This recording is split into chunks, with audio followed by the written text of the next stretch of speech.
And we're on. Today we're going to be finishing book 2 of Nicomachean Ethics. So, woohoo, we're going to finish sections 8 and 9.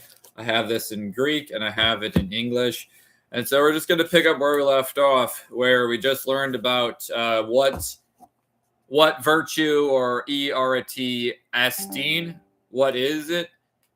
Some kind of balance between excessiveness and deficiency. And we have found a definition, something that Socrates claimed he had no clue how to define it. His student had a student who could. So wonderful Aristotle found a way to define what is virtue. And that is what we're talking about now. So now in number 8, we're going to talk about the relation between the mean and its extremes. So without further ado, section 8. There are then 3 kinds of disposition. 2 are vices, one marked by excess and one by deficiency, and 1 virtue, posed to both the others. The extremes are opposites to the middle as well as to one another, and the middle is opposed to the extremes. Just as an equal amount is large in relation to a smaller and smaller in relation to a larger amount, so in the case both of emotions and of actions, the middle characteristics exceed in relation to the deficiencies and are deficient in relations to the excesses.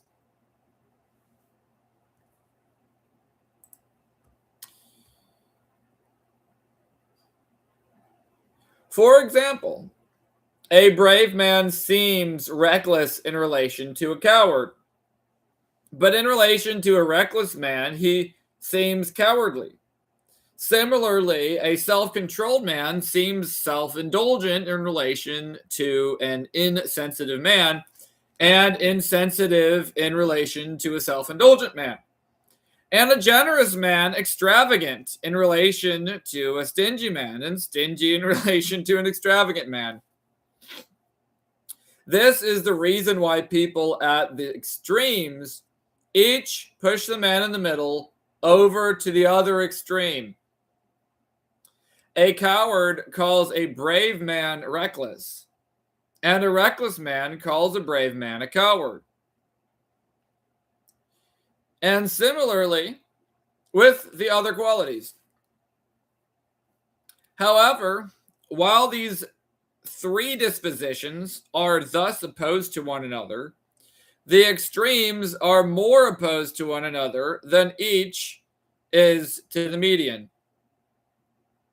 For they are further apart from one another than each is from the median. Just as the large is further removed from the small than the small from the large, and either one is from the equal. Furthermore, there appears to be a certain similarity between some extremes and their median. Recklessness resembles courage and extravagance generosity, but there is a very great dissimilarity between the extremes. But things that are furthest removed from one another are defined as opposites, and that means that the further things are removed from one another, the more opposite they are.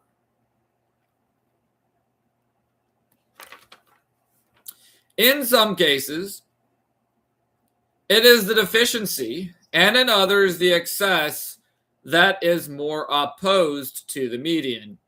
For example, it is not the excess, recklessness, which is more opposed to courage, but the deficiency, cowardice. While in the case of self-control, it is not the defect, insensitivity, but the excess, self-indulgence, which is the opposite, which is more opposite. There are 2 causes for this. One arises from the nature of the things itself, while one of the extremes is closer and more similar to the median. We do not treat it, but rather the other extreme as the opposite of the median. For instance, since recklessness is believed to be more similar and closer to courage, and cowardice less similar, it is cowardice rather than recklessness which we treat as the opposite of courage. For what is further removed from the middle is regarded as being more opposite, but so for the first cause which arises from the thing itself. The second reason is found in ourselves. The more we are naturally attracted to anything, the more opposed to the median does this thing appear to us to be.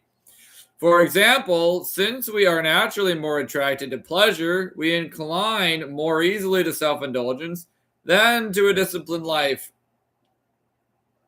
We describe as more opposed to the mean those things toward which our tendency is stronger.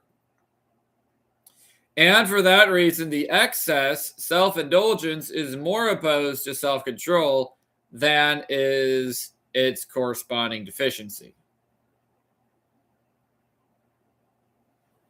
That is the end of section 8 in the Nicomachean Ethics. We're going to read that same section in Greek before we continue to our final section 9. And so let's read that same section in Stin Elenikan Glosson. Por favor, muchas gracias.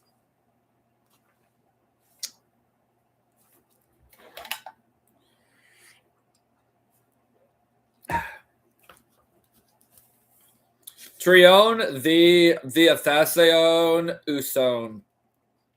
Theomen kakion, tis men kath hypervolin, tis the kat ellipsin, mias the aratis, tis mesotitos, passes, andi kindepos, emengar acre, ke timesi, ke alilas, on and dia isin. E the messi tes arches ospergar to ison pros men to elaton meson pros to meson elaton utos a messe exis pros men tas ellipsis hypervolusin pros tas hypervolas ellipusin and tis pathasi ke tes proxysin. Ogar and thrios pros men to the lone thrasis phenite. Pros the tone thrasin the los.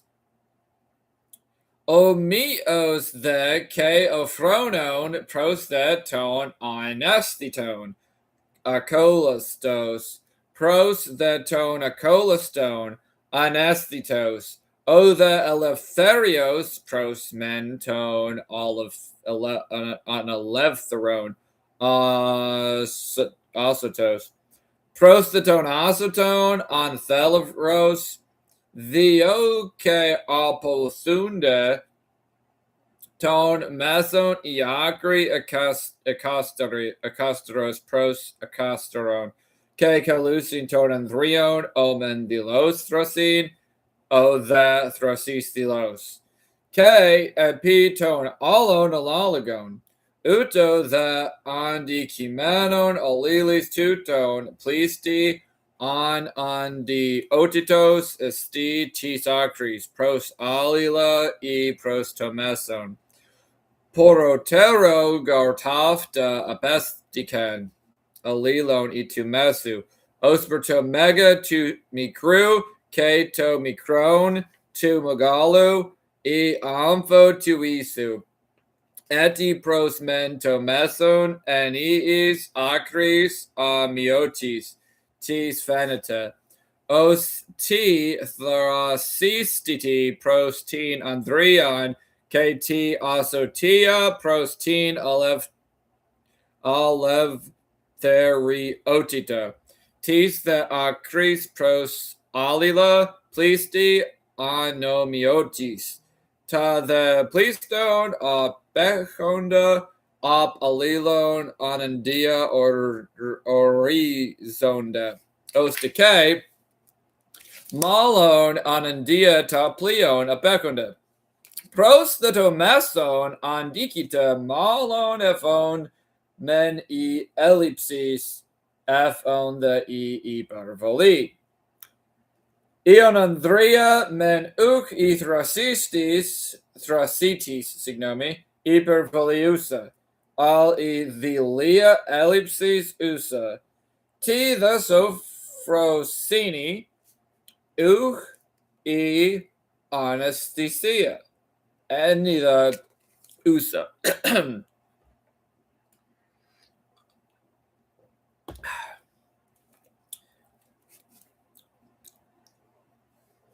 The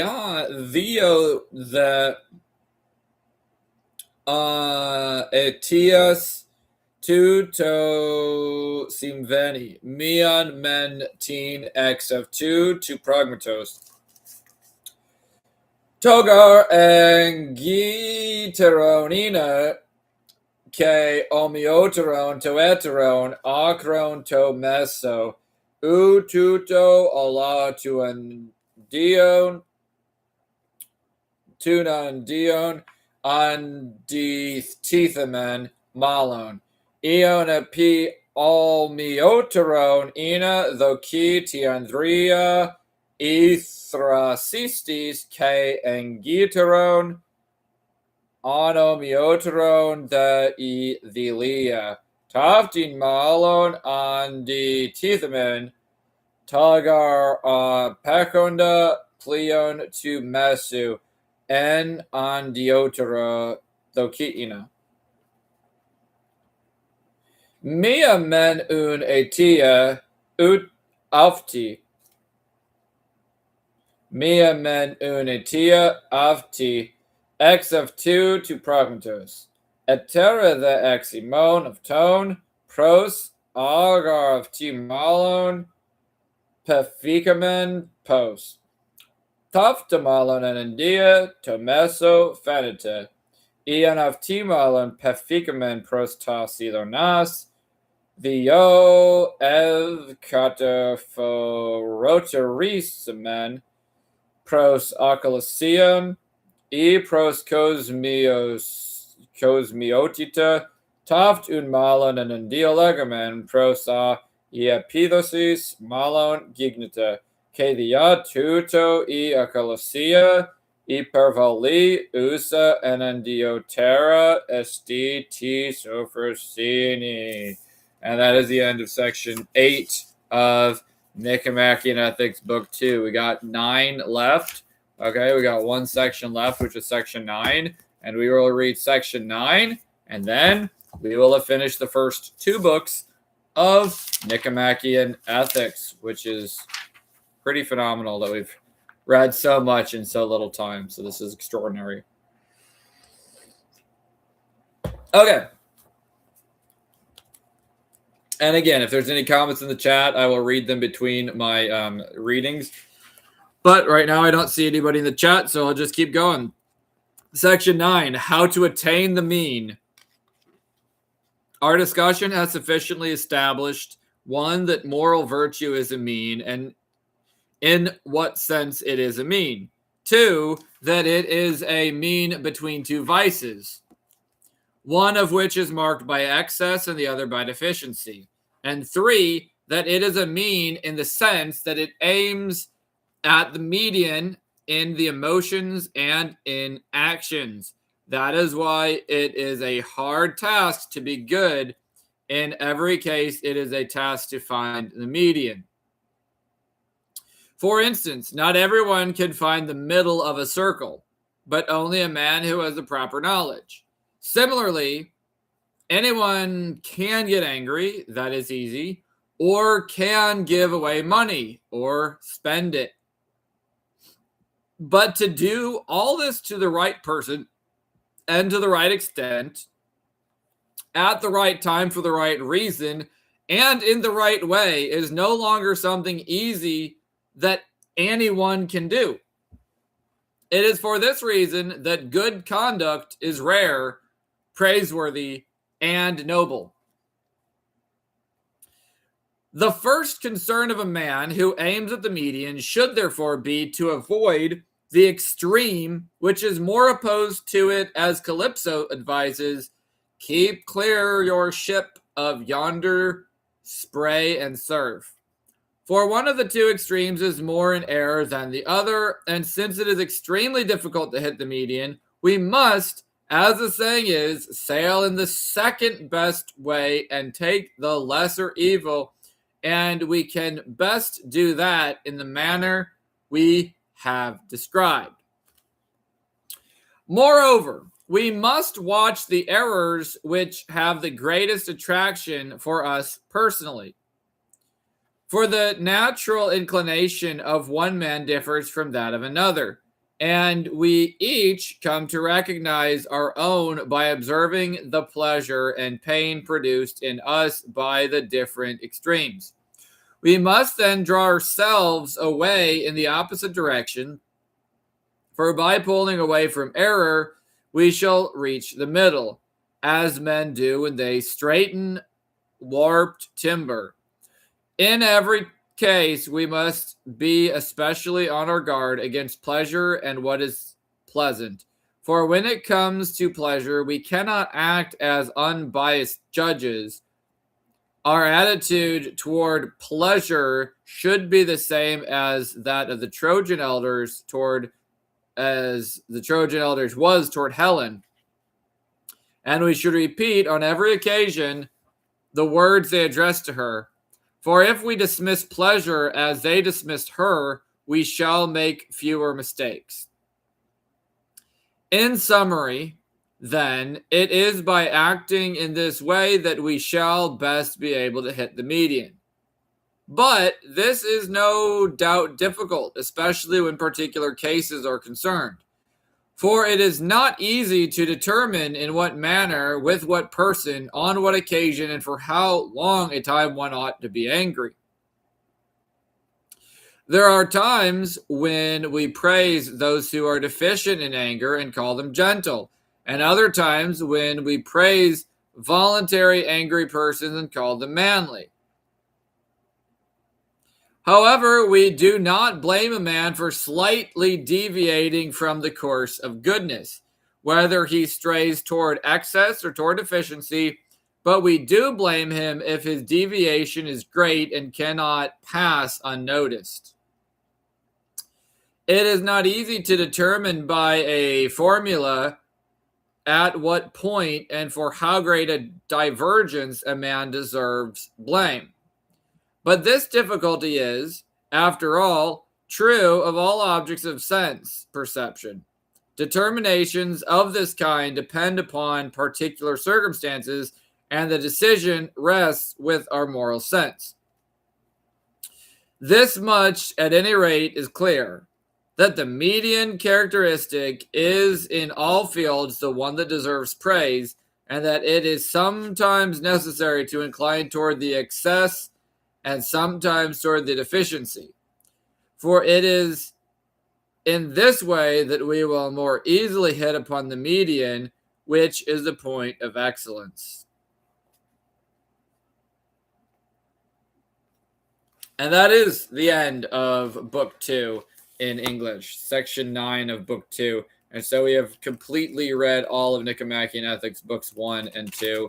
And we will be finishing by reading the same Section 9 then in the Greek before we close out the stream for today. So thank you for everyone who is still watching, and we will check this out.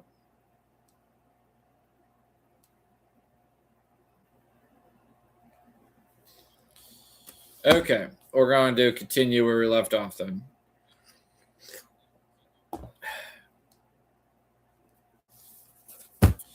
Chapter 9. We got a little bit of hexameter going on, so that'll be kind of cool to read.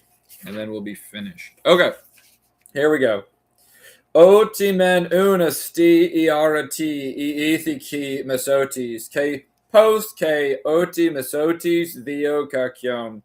Tis men kath hypervolene. Tis the kat ellipsine. Koti tiaftiesti theatos doka stiki to masuina. Tu entis pathesi k entes praxisi. Ikonos irite. Theoke ergon esti sputheonina.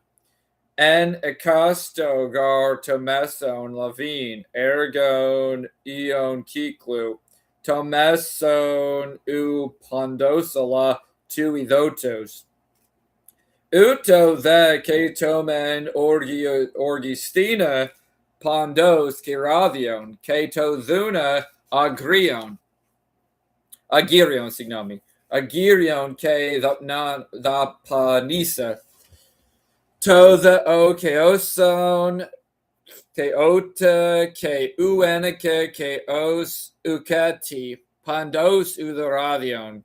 Vioper toev ke spanios ke epiniton ke colon. Theothi to stokazomani to mesu proton men apocorin to malon and diu kathaper ke e calypso parani tutu men kapnu heiki matos ektos ergania. Let's see if I can figure out the meter one more time. We have two men kapnu. So those are all spondies. Long. K key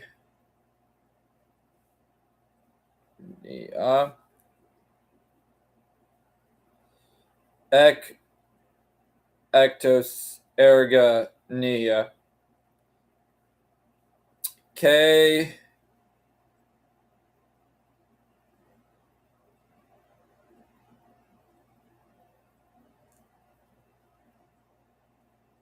two men kapu Sejura. K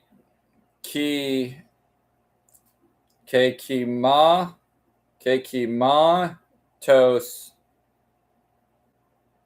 ectos ergonia.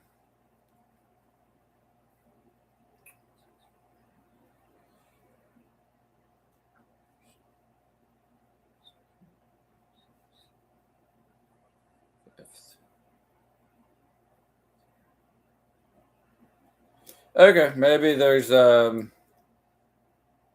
two men kapu. Those are all long. Two men kapu. Ki ma tos. Ki if it's long. Long.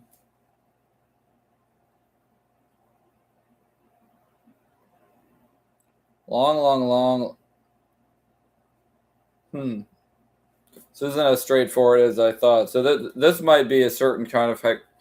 This might have an extra syllable in it. So I'm gonna figure this out later. Okay, whatever. This is what Calypso says. Ton gar akron to men esti amartoloteron to the eton epi un tumesu tikin akros kalapon. Kata ton thefteron fasi plun. Ta alakista lipteon ton kakon. Tuto theste malis tuton ton tropon on legamen. Scopin the prosake of t ev cataphorias men. Oligar prosala peficamen. Tuto the este gnorimon. Ectis idonis tis lipis tis ginomanis peri imas. Is tu anandion the aftus Abelkin thee.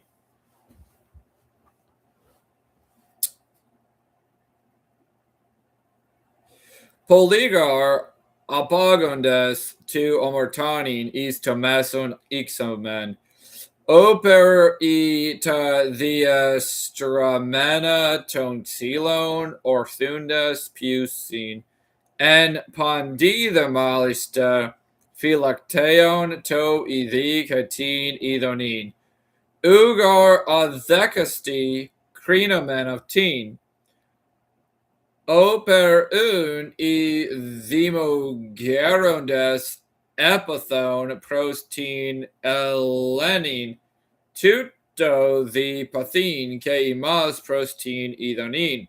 Ke in pasi tin akinon epilegin phonin utogar of tin apopambomini iton amartisomatho.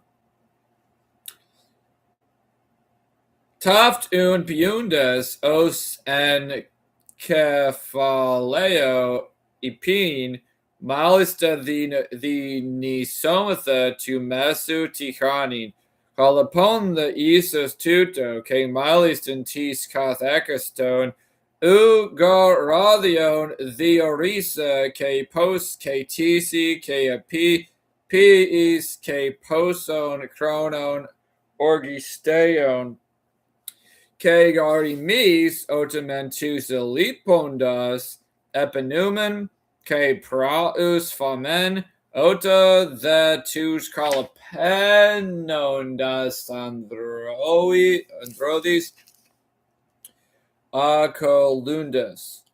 All omen micron to ev parek venon u psegata.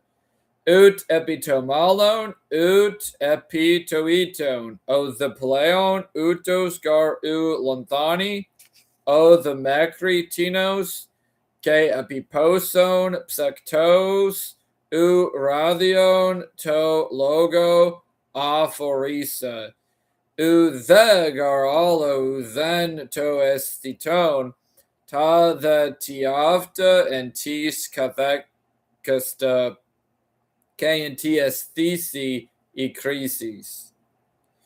Tomen ora tisuto the li oti e messi axis in passing epineti apo cleaning the ota menapitin ipervolin ota the epitin ellipsine utogarasta to mesu K2 ev texomatha. And that is the end of section 9 of Nicomachean Ethics, book 2. So thank you all for watching. We have now finished Nicomachean Ethics, book 2, and we were able to figure out what is the definition of virtue and how Aristotle was able to find the balance between excess and efficiency. Thank you for watching. We will start up again with book 3 another time.